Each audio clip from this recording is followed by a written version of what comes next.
excited to be here? Yeah! We're talking about change management. We're talking about millennials, two of my favorite topics. Folks, it may get a little rowdy in here. I'm just saying.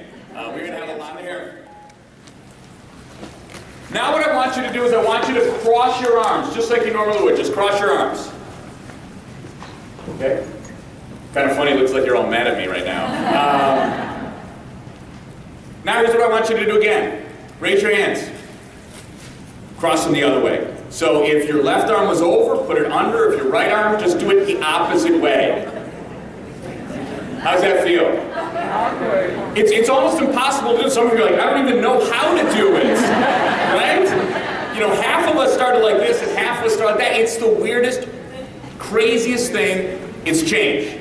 Right? It's change. We have trouble with change. Even doing something as simple as changing the way you move your arms feels awkward, feels weird. So what do? We go back to the old way. We love the old ways. Change is different. What's going on? Then across the bottom you have time. Change is a process. Doesn't happen overnight.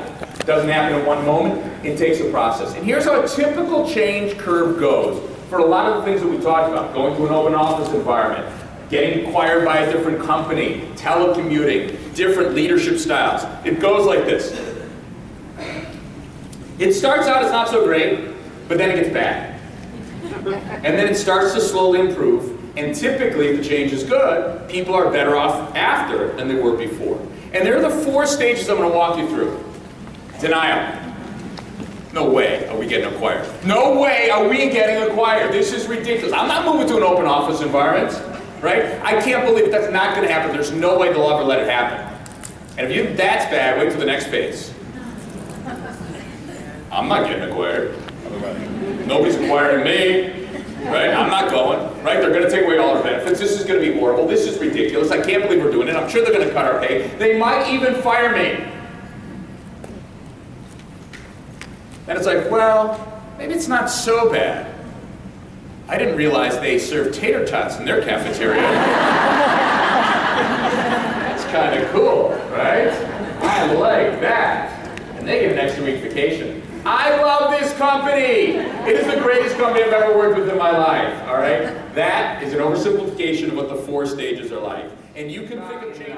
Your job here is to inform. Your job here is to talk. Your job here is to explain. That's the purpose of this initial phase, all right? You want to communicate continually. You want to make sure that you are as transparent as possible about this change. Setting expectations is so incredibly important during this stage because there's so many unknowns. And one of the themes I'm going to tell you about this section that's incredibly important.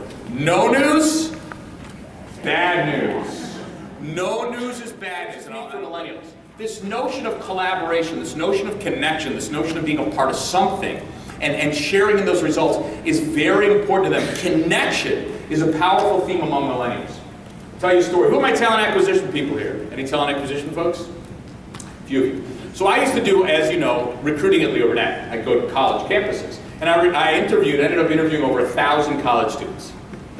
And when I'd interview them, I'd start many interviews with, or not start, but in the middle of the interview, I'd say something like, what's your ideal work environment?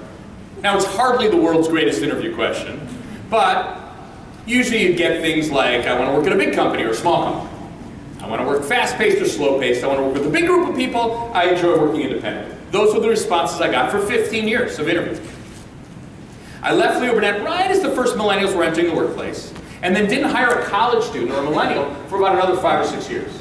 So it's 2006, 2007, I go back to hiring college students. I hadn't done it in a long time. Now I'm at JV Training Solutions, small company.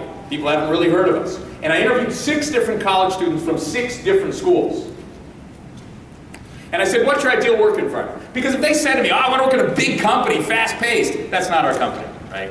Or I want to work with a huge team of people, not our company. I said, what's your ideal work environment? All 6 of them basically gave me the same exact answer. And here's what they said. They said, Brad, my ideal work environment, I want to work in a company where my contributions are valued and where I have the ability to contribute to the bigger picture. And I was like, wow. Neither right nor wrong, good nor bad, different though, totally different. Nothing about big or small, they didn't care about that stuff. I want to know that my work matters. I want to know that I'm a part of something, that I'm included. I don't want to be a cog in the wheel. And I thought that's incredibly profound. Had they asked me in 1988 when I interviewed Leo Burnett, what's your ideal work environment? I would have said a company that pays me money. If you're paying in US currency, I'm in. I'll even take Canadian, right? I'm in. But for them, it's about being a part of something. And I think this is a wonderful opportunity in this stage, this exploration stage, where you can connect. Try and come alive with that pressure. Recognize that this is a tough time. It's not change, what is it? Is it the transition that's really difficult, okay? Assume that there's going to be some resistance. Remember stages 1 and especially stage 2. You have to assume that resistance, you have to plan accordingly for it, right? Understand what your importance is. They're looking to you, right? They look to you as the authority figure. They look to you to take their cues from you, and it's important you live through on that, and then keep talking with them, right? Talk, talk, talk. News, news, news. Those things are so important with millennials. They're really important with everything.